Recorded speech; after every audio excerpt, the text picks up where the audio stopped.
Horror कहानियां थी। कौन थी वो? मैं 8 महीने की प्रेग्नेंट थी और अपनी डिलीवरी के लिए अपने मायके गई थी।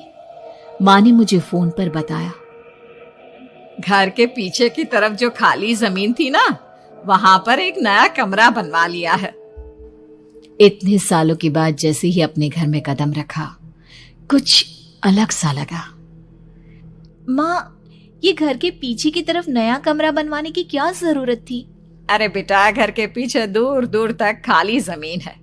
तेरे पापा को कई दिनों से लग रहा था कि यहाँ पर एक कमरा बनवा लेंगे तो ताजा हवा मिल जाया करेगी। अब तो ये सब छोड़ और चल जल्दी से दूध पी ले। माँ, मैं थोड़ी देर में पी लूंगी, आप सो जाओ। मैंने दूध का गिलास उठाकर उस खिड़की में रख दिया। पता नहीं कब आंख लग गई। अचानक से खिड़की के पल्लों के खड़कने की तेज आवाज आई। दूध का गिलास धड़ाम से जमीन पर आ गिरा। जमीन पर गिरते ही दूध का रंग लाल हो चुका था। मैंने खिड़की से झांक कर बाहर देखा। चारों तरफ धूप अंधेरा था। उस अंधेरे की तरफ से कुछ आवाजें आ रही थी, जैसे छोटे बच्चे आपस में खिलखिलाकर मस्ती कर रहे हो।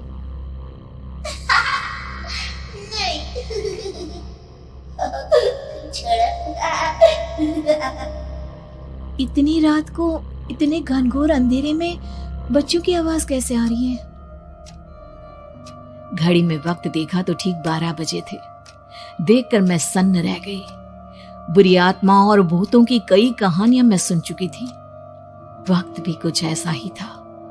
ऊपर से मैं प्रेग्नेंट। सुना था कि ऐसे वक्त में अक्सर बुरी आत्माएं औरतों का पीछा करती है, तो क्या मेरे पीछे भी?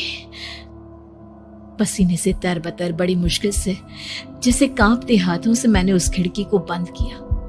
जल्दी से जल्दी उस कमरे से बाहर निकलकर माँ के पास जाने के बारे में सोचा, लेकिन जैसे ही दरवाजे की तरफ पलटी, लगा कोई साया हवा की स्पीड से दरवाजे के सामने से गुजर गया। मेरे गले में अटक कर रह गई। मैं जोर से चीख कर माँ को बुलाना चाहती थी, लेकिन वो आवाज खुद मेरे कानों तक नहीं पहुंच पा रही थी। तो माँ तक कैसे पहुंचती? खिड़की के पल्ले एक बार फिर तेज हवा के झोंके से धड़ाम करके खुल गया और पूरी ताकत से मैं चीख पड़ी। जानती थी मेरी चीख की आवाज सुनकर कुछ ही सेकंड में माँ वहां पहुंच जाएगी, लेकिन ऐसा कुछ हुआ ही नहीं। मेरा कलेजा डर के मारे फटा जा रहा था। आखिर माँ ने मेरी आवाज क्यों नहीं सुनी? इतनी गहरी नींद में तो माँ कभी नहीं सोती। ठीक पीछे खुली हुई वो खिड़की। मुझ में इतनी ताकत नहीं बची थी कि मैं पलटकर उस तरफ देख भी सकूं। हवा का एक सनसनाता हुआ झोंका उसी वक्त मेरे कानों से आकर टकराया। लगा जैसे किसी ने दबी हुई आवाज में धीरे से मुझसे कहा, चली जाओ यहाँ से। मैंने दोनों हाथ अपने कानों पर रख लिए और एक बार फिर ताकत लगाकर जोर से चीखने की कोशिश की। माँ! पापा! मेरी आवाज उस कमरे की दीवारों से टकराकर वापस मुझे ही सुनाई दे रही थी। जितनी ताकत के साथ मैंने चीखने की कोशिश की थी, कुछ ही देर बाद उससे कहीं ज्यादा तेज और दर्दनाक चीख मुझे सुनाई देने लगी।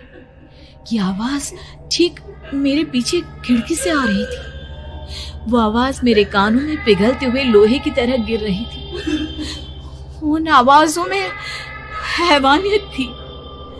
वो आवाजें किसी इंसान की नहीं है, इतना मैं समझ चुकी थी।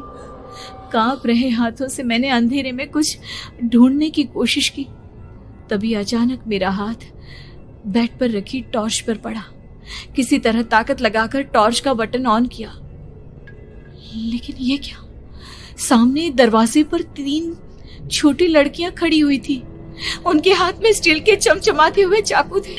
मैं घबराकर लड़खड़ाई और पीछे की तरफ हटी, लेकिन तब तक वो मेरे पास आ चुकी थी। उनकी गर्दन टेढ़ी थी और उनके हाथों के वो चाकू मेरे पेट को निशाना बनाने को तैयार। मैं जोर से चीखी, नहीं, छोड़ दो मेरे बच्चे को, मत मारो, मत मारो, छोड़ दो मेरे बच्चे को। सोनाली, क्या हुआ बेटा? तू इतनी डरी हुई क्यों है? उठ बेटा, क्या हुआ? हड़बड़ाकर मैंने अपनी आंखें खोली। देखा तो दिन निकल आया था।